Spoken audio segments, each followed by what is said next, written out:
Adam Lanigan, I noticed, turned his mute off. So Adam, if you want to fire away for the Sunday section. Yeah, hi Jurgen.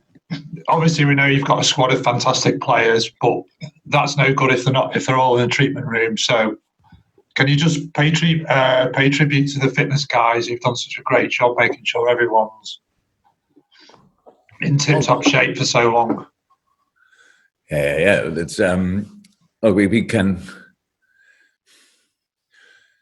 So we have different. We have. I'm 100% sure on.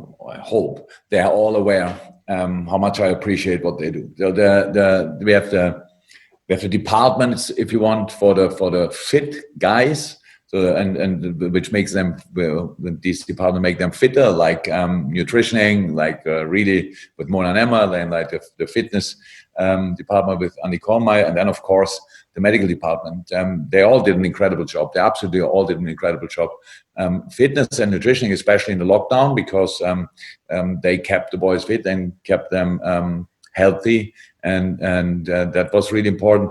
Yes, and we are with the medical department. They are really tireless working. That they bring the boys on the pitch again, and week in and week out, or all 3 days. So that's absolutely exceptional. So we are really happy with the way we deal with a very, very difficult situation. All the teams had the same difficult situation, obviously, but we deal really well with it, and I'm massively thankful for that. Do you realise that maybe like next season it could be different? You could lose like a star player in the first game. It's just totally down to luck sometimes. Whether the star players are... I didn't understand. Sorry. If you lose a star player early doors, is it down to luck? Obviously, you lost Alisson opening day this season. Oh. If it's down to luck, yeah, that was unlucky. That they nobody needs that. We all want to be prepared for situations like this, but of course we aren't. Nobody's really, and it's always hits the wrong player if you want. If you think, okay, in this department we have enough alternatives, then it hits somebody from a department where I don't have enough alternatives, and I have to start getting creative immediately. So how is that? We build a squad. In there, everybody feels he's needed, and that means that sometimes we can be a little bit short with the 1A solution, but we always have a solution, and as long as we have that, we have to work with that. It's for a club like us, it's not possible to have on the bench like have 20 world-class players. We have to perform on a world-class level, and that's possible in different lineups. And our players have all the potential to be world-class, but sometimes they don't play often enough to that they can show that. But how is that? That's a squad building is pretty tricky, and it's a big challenge every year. And but the answer is never to have more players than you need. Actually, that's not the answer. It feels comfortable for a moment, and then you have over the whole year completely different problems. And that's why it's always difficult to decide exactly what's the right number, what are the right alternatives. But that's a job to do. And so far we did quite okay, and hopefully it will stay like this. Hi, Jurgen. Hi.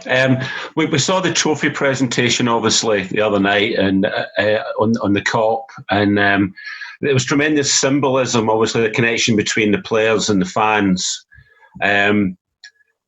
Obviously, next year, you'll want to retain the title in front of a full Kop.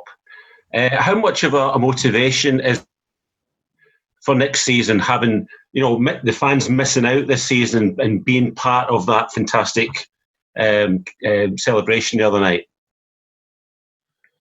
We don't know. Everything would have been. It was the night on Wednesday night was absolutely perfect, considering the circumstances we were in. So for us in the stadium, whoever organized it did a perfect job.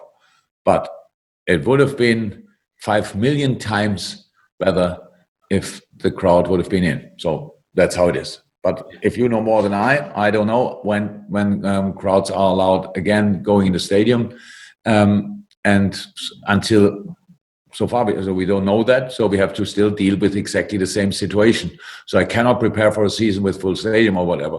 But of course, I wish we could show the same quality or better in the next season, and hope then actually that our supporters are in. I said after the game, we won the league before the lockdown, pretty much. It was not over the line, but we prepared it as good as possible, I would say. So after lockdown, we brought it over the line. But we all know how much we owe our supporters for what they do, and that's why I hope, of course, that it will happen as soon as possible. Then we can do what we all love to do together again. But nobody knows when it will be, and until then, we have to deal with the circumstances. So yeah, that's it.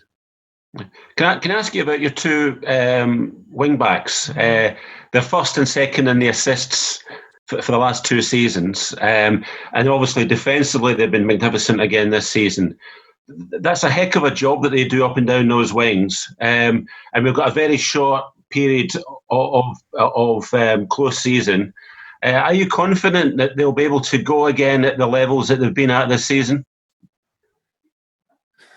Yeah, of course. Yeah, we've got. How I said, we think constantly about our situation. So, and we know that we need to find solutions for that. But that's how it is. So I think with Nico Williams, we have a real prospect there in our own in the team already, which is really nice to have. And so we will have other solutions for those problems. But again, finding the next trend, finding the next Robbo. Is difficult, but maybe possible, and we will work on that 100%. Okay, I think that's it for the Sundays. If everyone's happy, we can end the press conference. So, can we? Yes, there we go. Thank you. Cheers now. Thank you very much. Thank you. Thank you. Thanks.